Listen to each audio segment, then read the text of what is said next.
Hello all, welcome to LearnQAEasy. In this video, I'm going to discuss about testing life cycle. Okay, testing life cycle, and what is UAT, user acceptance testing, and what is alpha and beta testing. Okay, so as I told you before, if you want to see topic wise course content, go to LearnQAEasy.com, go to manual testing page. Here you can find the the complete course content, module wise, topic wise.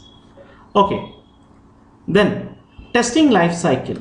Already in last modules we discussed many topics, right? So testing life cycle.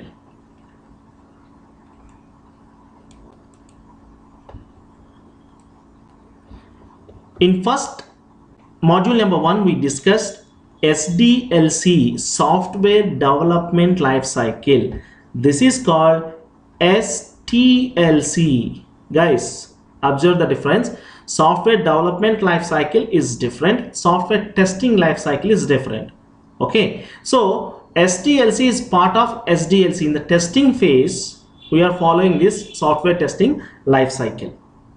Okay, so in interviews sometimes they may ask you question like, can you explain STLC? Don't think SDLC. Okay, listen carefully and answer the question, either SDLC or SDLC. Okay, come back to the point. In life cycle, already we discussed, right? Life cycle means there you can see different phases in it, and each phase, once you moving from one phase to another phase, there will be some growth, right? So testing life cycle. What is the initial phase in testing? Directly we can think like, understand the requirement, start writing the test cases. How you will come to know this is the module you need to test, this is the requirement? How? In test plan document, clearly they will mention which areas to be tested and which areas not to be tested, and what is the assigned work to you, and how many days they are giving, clear schedules. Everything you can find in the test plan document, right? So here I can say Bible of the testing, like in your release testing, Bible is test plan document. So what is the first step in testing life cycle? Test initiation. Test initiation. Who will take this test initiation? QA lead will take care of this test initiation by writing test plan document. Okay, test plan document. Already I have explained what is test plan and what are the contents of the test plan. Okay, just go through that video, you will come to know what is test plan. Okay, this is initial step in testing environment. Once test plan is ready, as a tester you will come to know, like what are the which areas need to be tested, which areas not to be tested, what is the entry criteria, what is the exit criteria, and what are what type of test cases you need to develop, and different things you will come to know. Okay, then once test plan is ready, then the next phase is requirement analysis. Okay, requirement analysis and write test scenario. So what is test scenario? Scenario means it's a workflow. Okay, log into the application, go to the settings and modify the settings, save it and verify changes applied or not, and log out. This is one workflow. Log into the application, go to the mailbox and make sure unread mails, read mails show in different font sizes, highlighted one and not already, and try to delete some mails, try to send some mail, and log out from the application. It's another scenario. So workflows. So as a tester, your primary responsibility, the lead will assign some module work to you, right? So first understand the requirement and try to list out all the scenarios, how many scenarios you can generate in that particular module. Try to list out the scenario and next write the test cases. Okay, test cases development is the next level. Write test cases. After writing the test cases, as we discussed, we should put review meeting and signed off your test cases. What what are signed off test cases means? It's finalized test cases. Already you conducted review meeting, you took some suggestions. According to the suggestions, you modified your test cases and you finalized your test cases. Then put it in the centralized location where you want to keep all these test cases. Just put it in. Okay, but nowadays in agile process we are not writing clear cut in detail test cases. We don't have that much time here. The sprint size is very small, like 2 to 3 weeks sprint size. So that's why we follow the user stories and we'll write high level testing steps. I will explain in the upcoming videos agile process. Okay, so once you finished your test cases, then once you receive the bill, you have to conduct either smoke or sanity testing on the application. After smoke and sanity, as we discussed, you should test entire application by executing your test cases. System testing. Why we are conducting system testing? To report the bugs. So bugs reporting is the next phase. Once bug got fixed, you need to conduct retesting. Before going to release, you need to conduct some regression testing, and you should prepare reports. It's very important. In reports, usually you can see how many test cases got how many test cases developed and how many test cases got executed. In weekly status reports, you can see like how many test cases got blocked, executed, failed, and still need to execute. But at the end of the release, while you are giving sign off, you need to add these reports. How many test cases you have executed, how many test cases got passed and failed, still how many bugs you reported, how many bugs already you conducted retesting and fixed, and how many bugs left. Everything you need to mention in the reports.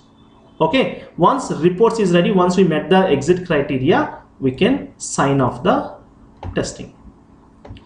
Okay, so these are the phases you can see in software testing life cycle. Clear, all of you? So once you signed off, then they can take the build and they can deploy the code into UAT environment. Here UAT means user acceptance testing. Don't get confused. Sometimes AUT, application under testing. Whatever the application present in testing environment, that is called application under testing. Okay, don't get confused. UAT means user acceptance testing. Okay, in user acceptance testing, who will involve here? The client side people, end users are going to involve. Okay, so here you can see two types of testings, like alpha and beta. Two types of testing. So what is alpha testing?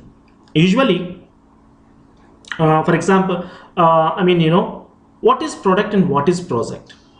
Project means if some client needs some application according to his business, he will give the requirement and we are going to develop the application. That is called project. A specific user want to use that. Then what is product? Product means not for a specific client, for all, for market purpose. Okay, like Chrome browser, it's a product. Antivirus, it's a product. It's not meant for a specific client, it's for market purpose. Okay, so usually alpha testing will conduct for the project. For example, Bank of America given project, we develop the application. So what I'm going to do is I'm going to create one mock environment in my office environment itself. Okay, it's a mock bank, not real bank. Then I can put some systems in it. Okay, and I will invite client people. Hey guys, your application is ready, come on, test this. Then the manager, accountant, and cashier, these guys are verifying. They are going to verify the application. Okay, you can ask me, Ravi, already we tested complete application, right? Again, why they are testing? Because your perspective is different, the client perspective is the end user perspective is different.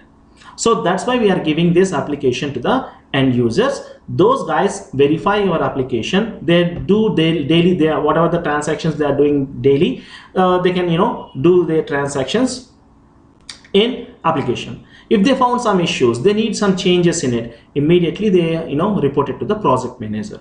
So if any changes required, then they can treat it as release items. In the next release, they can add those items. This is called alpha testing. Who is involving? The client people are involving here. Then what is beta testing? You can call it as field level testing also. Okay, field level testing. Why field level testing? Why we are calling it as field level? So usually for products, we go with beta testing. Okay, we don't know how the end users are going to use the applications, right? So that's why after development, after testing and everything, directly we can release product into the market as a beta version. Okay, maybe some of you guys used before beta versions, some players, or like for example, let me show you one thing. Go to Google, go to google.com and check for VLC beta. See here. Okay, yeah, VLC media player beta version download means it's still under testing. Okay, the beta version means still under testing. Who is testing? You, me, we are the end users, right? For example, VLC media player you downloaded and you are using it as a beta version. They don't charge for it. Okay, so you are trying to play some XYZ format video, you are not able to play it. Then immediately you can post that issue in blog, said, hey, I'm not able to play so and so format videos, someone please help me. Then the guys who develop this VLC media player, those guys will take it as a bug, and they can fix it, and they can fixed bug they can release in next release. Once issues everything got fixed, they can release product into the market with some version number. Okay, so this is called beta testing. So that's why we are calling it as field level testing. There is another testing, that is monkey testing. Monkey testing means there is no specific intention. For example, I'm giving one television and one remote. I said test it. How can you test it? You can press on off button, volume increase, volume decrease, brightness, and channel changing and everything, right? I'm giving same TV and remote to one monkey, then how it will test? There is no specific way to test it, right? Randomly it will press the buttons, randomly it will play like anything, right? So that is called monkey testing. You can ask me, Ravi, why we are conducting monkey testing? Usually what is the use? Why means the end users, we don't know how they're gonna use the application. Sometimes for example, take you and me, we are trying to open some page, still it's loading, immediately we can click on another link, right? The system should understand what the user is requesting, and the request should be processed. Okay, in small applications, sometimes if you are playing around like link to link, sometimes you can see 404 page not found, or bad request, means the system is not understanding your request, so that's why it's getting failed. But take Google, you never see any failure because it's well monkey tested application. Okay, so module number 10, testing, test initiation, test cases signed off, retesting, regression testing, UAT, alpha and beta testing, and monkey testing. So these are the concepts covered under module number 10. If you have any questions in this video, directly you can send a mail to LearnQAEasy@gmail.com. If you want to enroll with any further my Selenium classes, directly you can call these two numbers, 9160389389 or 9966 200 200. Okay, I hope you guys like this video. Please subscribe to my channel